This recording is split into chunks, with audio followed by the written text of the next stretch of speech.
এই নিন মা। বৌমা, তোমার গালে কি হয়েছে? পবিত্র কি তোমার গায়ে হাত তুলেছে? না না, ঠিক আছে।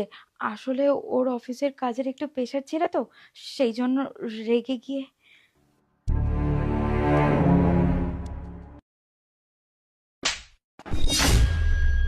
তোর এত সাহস হয় কি করে বাড়ির বউয়ের গায়ে হাত তোলা? তোকে আমি এই শিক্ষা দিয়েছি? কি করব, আমি অফিসের প্রেসার ছিল, কথায় কথায় রাগের মাথায় হাত উঠে গেছে। রাগ? আমি তো তোকে মেরেছি, তাহলে আমার ওপরেও তো রাগ হচ্ছে। কই মার, আমাকে মার না, আমার গায়ে হাত তোল। তুই আমাকে যখন সম্মান করতে পারিস তখন নিজের বউকে সম্মান করতে পারবি না কেন? যে মেয়েটা তোর জন্য সবকিছু ছেড়ে এসেছে, তুই তাকে কষ্ট দিচ্ছিস।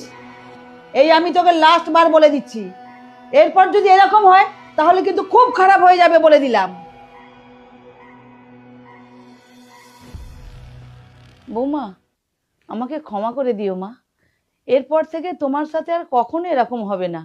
আরে না না মা, আপনি কেন ক্ষমা চাইছেন?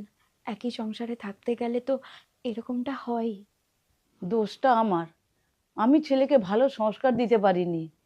সংস্কার শুধুমাত্র মেয়েদের নয়, ছেলেদেরও দেওয়া উচিত, যে একটা মেয়েকে কিভাবে সম্মান করতে হয়, আর সেটা একমাত্র মাই শেখাতে পারে।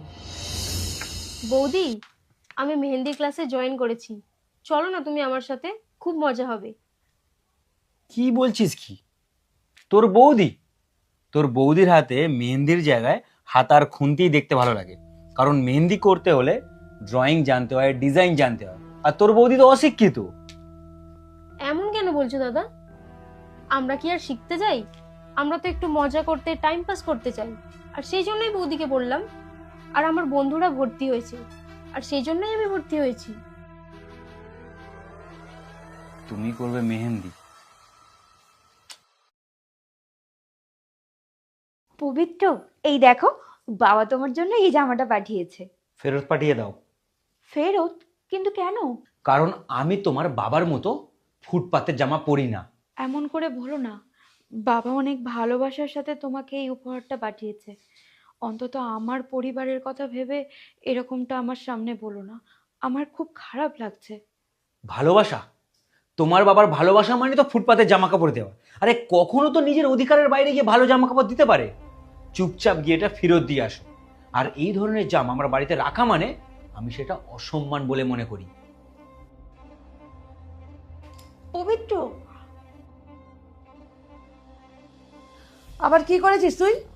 বৌমা কাঁদতে কাঁদতে বাপের বাড়ি চলে গেল।